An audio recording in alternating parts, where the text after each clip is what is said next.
नमस्कार साथियों, मैं शंभुदयाल शर्मा और आप देख रहे हैं एफपीओ समाचार। आज के हमारे इस खास प्रोग्राम में आपका एक बार फिर से स्वागत है। मैं कहना चाहूंगा आपसे, यह वीडियो भारत के हर किसान को देखनी चाहिए, क्योंकि आज मैं आपको एक ऐसी सच्चाई बताने वाला हूं जिसे सुनकर आप हैरान रह जाएंगे। अगर भारत में आलू की खेती 50% भी कम हो जाए आज के हालातों को देखते हुए, तो देश में सब्जियों के दाम आसमान छू सकते हैं, अकाल पड़ सकता है। लेकिन दुख की बात यह है कि जिस आलू के बिना भारत की रसोई अधूरी है, उसी आलू को उगाने वाला किसान आज मंडियों में लागत से भी कम दाम पर अपनी फसल बेचना नहीं कहेंगे, फेंकने को मजबूर हो रहा। और अब यह मुद्दा संसद और विधानसभा तक पहुंच गया है। लेकिन सवाल यह है, क्या नेता इस बार किसानों के लिए कोई नई नीति बनाएंगे या फिर यह मुद्दा भी राजनीति की फाइलों में दबकर रह जाएगा? आज इस पूरे मुद्दे को, इस विषय के पूरे सच को जड़ से समझेंगे और इसकी हर एक परत का डीएनए टेस्ट करेंगे। साथ ही सबसे बड़ी बात, जो विधायक सांसद अपने वेतन के लिए एक सुर में होकर सहमत हो जाते हैं, क्या वह इस मुद्दे पर एकजुट होंगे? ये बड़ा सवाल है साथियों। इसी बड़े सवाल के साथ, अगर आप चाहते हैं कि किसान की आवाज संसद तक पहुंचे और संसद में गूंजे और संसद से कोई कानून बन के निकले, तो इस वीडियो को अभी लाइक कर दीजिए। एफपीओ समाचार चैनल को सब्सक्राइब जरूर करिए, क्योंकि आपका ये क्लिक किसानों की आवाज को मजबूत बनाता है।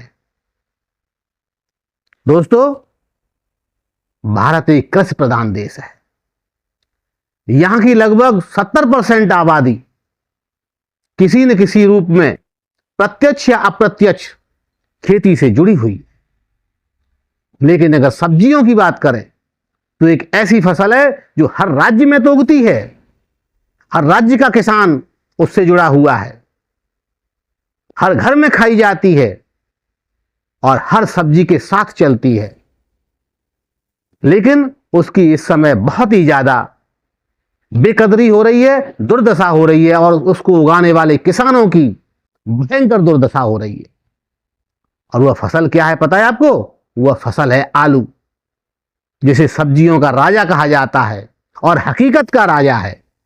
अगर आलू नहीं हो तो आज देश में सब्जी 100-200 रुपए किलो नहीं बिकेंगी, 500 रुपए किलो नहीं बिकेंगी, हजारों रुपए किलो में भी पैदा नहीं होंगी। यह भारत की खाद्य व्यवस्था की रीढ़ है। अगर आप ध्यान से देखेंगे और समझेंगे तो पाएंगे कि भारत की हर सब्जी किसी न किसी रूप में आलू के साथ जुड़ी हुई है। साथियों, मैं अगर आपको नाम लेके गिनाऊंगा तो सैकड़ों सब्जियों के नाम हो जाएंगे, लेकिन कुछ फेमस सब्जियों के नाम हैं, वो मैं आपको बताता हूं। आलू गोभी, मटर आलू, बैगन आलू, परवल आलू, टमाटर आलू, जाने क्या क्या सैकड़ों प्रकार की सब्जियां आलू से मिलकर बनाई जाती है।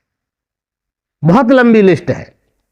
यही कारण है आलू को सब्जियों का आधार भी कहा जाता है। साथियों, भारत की एक खासियत है, यहां अमीर की थाली हो या गरीब की थाली, दोनों में आलू मिलता है। हर घर में कुछ भी सब्जी ना हो, सिर्फ आलू हो, पूरा परिवार मिर्च और नमक के सहारे अपना पेट भर सकता है। आलू की सब्जी बन जाती है, और यही कारण है आलू को गरीब का सहारा भी कहा जाता है। साथियों, आज आपको मैं एक सबसे बड़ी बात बताता हूं। कहने वाले तो मंचों से कुछ भी कह सकते हैं, लेकिन आलू को उगाना आसान नहीं है। एक बहुत बड़ी सच्चाई है, समझिए इसको। आलू उगाना बहुत बड़ा टेढ़ा काम है। आलू की खेती सबसे महंगी सब्जी की फसलों में से है, क्योंकि इसमें किसान को बहुत बड़ी लागत लगानी पड़ती है।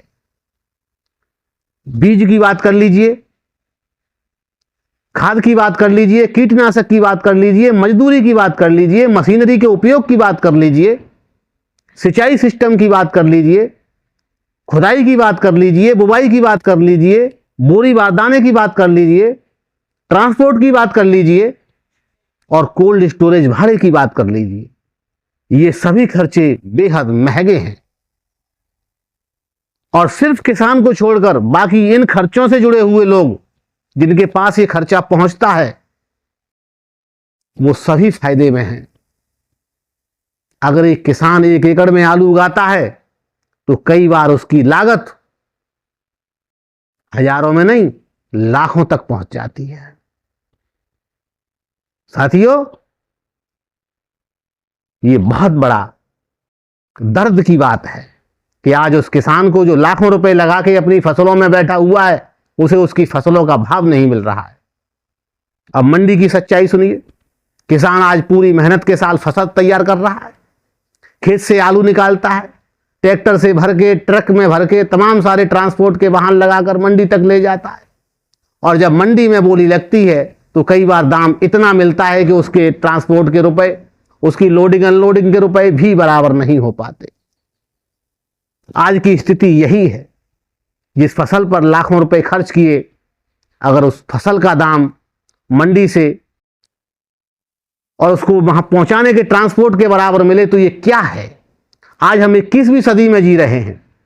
आज मंचों से बड़े बड़े भाषण दिए जाते हैं, किसानों की आय डबल करने की बात कही जाती है, किसानों के तमाम सारे व्यवस्थाएं चुस्त दुरुस्त करने की बात कही जाती है और ये सुनते सुनते दशक हो गए, 2 दशक हो गए, 3 दशक हो गए, 4 दशक हो गए और जब मंच से लोग कहते हैं तब वो किसी प्रकार की कोई कंजूसी नहीं करते। और आज स्थिति क्या है? आज किसान रो रहा है और ये 1 साल की बात नहीं है, ये लगभग हर साल की बात है। तो इन सब चीजों को देखते हुए किसान कैसे जिंदा रहेगा, कैसे खेती जिंदा रहेगी, कैसे यह सदियों से चली आ रही व्यवस्था जिसने देश को कभी सोने की चिड़िया बनाया था जिंदा रहेगी। अब साथियों, यही मुद्दा अब संसद में भी पहुंचा है। नेताओं ने भी इस मुद्दे को विधानसभा में, संसद में, राज्यसभा में जोर शोर से उठाया है। अब स्थिति तो गंभीर है, मुद्दा तो उठाने लायक है, लेकिन क्या ये नेता हकीकत में इस मुद्दे को मुद्दा ही समझेंगे, किसान की जरूरत समझेंगे या अपने राजनीतिक लाभ की रोटियां सेकेंगे? अब यह मुद्दा देश की संसद तक तो पहुंच चुका है। हाल ही में आपने देखा था संसद में तमाम सारे पार्टियों के सांसदों ने, मैं किसी पार्टी का नाम नहीं लेना चाहूंगा क्योंकि मैं कोई राजनीतिक पार्टी की ना तो किसी की समर्थन कर रहा हूं और ना किसी का विरोध कर रहा हूं, लेकिन मैंने देखा कि संसद में, विधानसभा में, राज्यसभा में, लोकसभा में, सभी जगह इसकी चर्चा है। आलू किसानों की समस्या पर बहुत सारी मांगें उठाई गई, बहुत सारी बातें उठाई गई। किसानों को लगातार नुकसान हो रहा है ये कहा गया। आलू किसान खेती छोड़ देगा ये भी कहा गया और अगर किसान आलू की खेती छोड़ देता है तो इसका असर क्या होगा देश पर, पूरे देश की खाद्य व्यवस्था पर, यह भी कहा गया। देखा हमने, बड़ा अच्छा लगा। विधानसभा में भी जब सुना था, उत्तर प्रदेश की विधानसभा में जब यह मुद्दा उठा तब बहुत अच्छा लगा था। आज संसद में भी गूंजा है, बहुत अच्छा लगा है। कम से कम एक पार्टी ने तो इस मुद्दे को उठाया। साथियों, अब मेरा जो कहना है वो ध्यान से सुनिए। जैसे ये सभी राजनीतिक पार्टियों के दल, इनकी जब सैलरी बढ़ाई जाती है, इनको भत्ते बढ़ाए जाते हैं, इनके खर्चे बढ़ाए जाते हैं, एक इतना सा छोटा सा भी विरोध निकल के नहीं आता। थप थप थप ऐसे करके टेबलें थप थपाकर समर्थन कर देते हैं और उनका वो जो भी प्रस्ताव आता है वो पास हो जाता है। क्या किसान के हित में इस प्रकार की टेबल धमकर, थपथपाकर क्या पूरी संसद, पूरी विधानसभा कोई नया कानून ला सकती है? क्या किसान के हित में कोई ऐसा कार्य कर सकती है? जिस देश के 70% लोग, 70% आबादी, 70% वोट, इस देश को चलाने वाला अन्नदाता, इस देश को जीवन देने वाला अन्नदाता, हवा, ऑक्सीजन, पानी, जल, खाना, सब कुछ किसान के माध्यम से तैयार होता है। ऐसे व्यक्ति के लिए क्या कभी मेरी थपथपा कर कोई ऐसा कानून ये संसद, ये विधानसभा, ये राज्यसभा ला सकती है? मेरा ये सवाल है। और मेरा सवाल उन दलों से भी है जो अभी विपक्ष में हैं, तमाम सारे मुद्दों पर बहुत सारी राजनीति करते हैं, तमाम सारे आंदोलन देखे जाते हैं, तमाम सारी रैलियां देखी जाती हैं।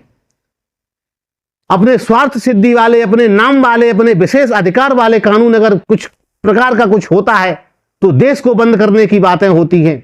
आज वो दल कहां चले गए हैं? और क्या आज वो दल खड़े नहीं हो सकते? क्या आज वो दल संसद को बंद नहीं करा सकते? क्या आज वो दल किसान के लिए, किसान के हित के लिए, और किसान के हित के ही लिए, देश के हित के लिए, देश की 70% आबादी के हित के लिए, देश की अर्थव्यवस्था के हित के लिए, क्या आज वो आगे नहीं आ सकते? क्या उन्हें इस विषय पर सरकार को जवाब नहीं पूछना चाहिए? क्या उन्हें इस विषय पर खड़े होकर सरकार से नहीं कहना चाहिए कि कोई कानून लाइए, हम आपका समर्थन करेंगे? और अब मेरा सवाल सीधा उन राजनीतिक दलों से जो सत्ता में बैठे हुए हैं, आपकी नैतिक जिम्मेदारी नहीं है? देश का सबसे बड़ा राज्य उत्तर प्रदेश जो आलू उत्पादन करता है, पश्चिम बंगाल, बिहार, गुजरात, पंजाब, मध्य प्रदेश, ये बड़े राज्य हैं। और यदि सिर्फ पंजाब को छोड़ दें तो ये बाकी राज्य सिर्फ आपके विशेष सहयोग वाले भी हैं। क्या इनकी दुर्दशा आपको दिख नहीं रही? क्या इनके लिए आप कुछ कर नहीं सकते? अक्सर सवाल पूछा जाता है तमाम राजनीतिक पार्टियों से, तो जवाब दिया जाता है उत्पादन ज्यादा हो गया इसलिए दाम कम है। लेकिन यह एक बहुत बड़ा सवाल फिर खड़ा हो जाता है, अगर उत्पादन ज्यादा हो गया तो क्या यह किसान की गलती है? क्या मेहनत करना किसान का अपराध है? क्या अच्छी फसल पैदा होना एक समस्या है? और यदि ऐसा सब कुछ है तो कैसा विकास, कैसी टेक्नोलॉजी और कैसी आत्मनिर्भरता और कैसे आपके प्रयास जो हम देश को विकसित राष्ट्र बनाने का सपना देख रहे हैं, एक किसान को उसका सुरक्षित भविष्य नहीं दे पा रहे हैं, तो ये क्या है? मैं तो कहूंगा ये पूरी व्यवस्था की नाकामी है, ये पूरे सिस्टम की बहुत बड़ी कमजोरी है। अब जरा दूसरी दुनिया की तरफ भी देख लीजिए। अगर किसी बड़ी कंपनी का उत्पाद ज्यादा हो जाए, मार्केट में उसकी थोड़ी सी प्रकार से भी अगर सप्लाई रुक जाए और स्टॉक भर जाए, तो क्या वो अपना सामान फेंक देती है समुद्र में ले जाके या नदियों में ले जाके या सड़कों पर? यदि ऐसा कभी हुआ भी होगा, मेरे तो संज्ञान में नहीं है, सरकारें हिल जाती हैं, सत्ता में बैठे नेताओं को नींद नहीं आती है, क्योंकि वे कंपनियां किसी न किसी तरीके से उनसे जुड़ी होती हैं, उनके हितों से जुड़ी होती हैं, उनके संबंधों से जुड़ी होती हैं, उनके लाभ से जुड़ी होती हैं। लेकिन किसान का ऐसा कोई बेचारे का साधन नहीं है। साथियों, किसान कमजोर क्यों है? किसान के पास ना कोई मजबूत मार्केटिंग सिस्टम है, ना कोई मोनोपोली है, ना कोई मजबूत संगठन है। और यही कारण है जब बाजार गिरता है तो सबसे पहले किसान ही टूटता है। मेरा सबसे बड़ा सवाल है, जब सांसदों की सैलरी बढ़ाने की बात आती है तो अक्सर देखा जाता है सभी दल एकजुट हो जाते हैं, लेकिन जब किसान की बात आती है तो क्या देश के सभी सांसद एकजुट होकर किसानों के लिए कोई नई स्थायी नीति नहीं बना सकते? इसका जवाब आप पूछिए। मेरा अपने सभी व्यूअर से विनम्र निवेदन है, यह सिर्फ मेरी जिम्मेदारी नहीं है, मैं अपना फर्ज पूरा निभा रहा हूं, आपके साथ खड़ा हूं और अपना हर जो कुछ मेरे पास है वो सब कुछ लगा रहा हूं। लेकिन आपकी भी जिम्मेदारी बनती है, आप भी सवाल पूछिए अपने सोशल मीडिया के माध्यम से। आप यदि पूछ सकते हैं तो पूछिए, नहीं तो मेरे इस प्लेटफॉर्म पर सवाल पूछिए। इस वीडियो को लाइक करिए, शेयर करिए और कमेंट करिए और पूछिए अपने क्षेत्र के नेताओं से, अपने जनप्रतिनिधियों से कि क्या ऐसा कुछ नहीं किया जा सकता। साथियों, किसान केवल अन्नदाता ही नहीं, किसान देश की अर्थव्यवस्था की रीढ़ है, किसान देश की खाद्य सुरक्षा है, किसान देश का भविष्य है। अगर किसान मजबूत होगा तो देश मजबूत होगा। आज भारत का किसान एक अजीब स्थिति में खड़ा हुआ है। वह देश को खाना देता है लेकिन अपने भविष्य को लेकर असुरक्षित है। वह देश की अर्थव्यवस्था को मजबूत करता है लेकिन खुद के आर्थिक संकट में है। विडंबना देखिए, कब तक चलेगी ये बातें? क्या यह बदल नहीं सकती? बदल सकती है अगर नीति बदले तो, और अगर राजनीतिक दलों की और नीति नियंताओं की सोच बदले तो। साथियों, देश का समाज किसान के साथ खड़ा हो तो निश्चित तौर पर बदल सकती है। अगर आप भी मानते हैं कि किसान को सम्मान मिलना चाहिए, किसान को उसकी मेहनताना मिलना चाहिए और किसान को अन्नदाता के रूप में ही रहना चाहिए, किसान को न्याय मिलना चाहिए, किसान को जीने का अधिकार मिलना चाहिए, तो इस वीडियो को अभी लाइक करिए, इस वीडियो को ज्यादा से ज्यादा शेयर करिए और कमेंट में लिखिए किसान मजबूत होगा तो देश मजबूत होगा।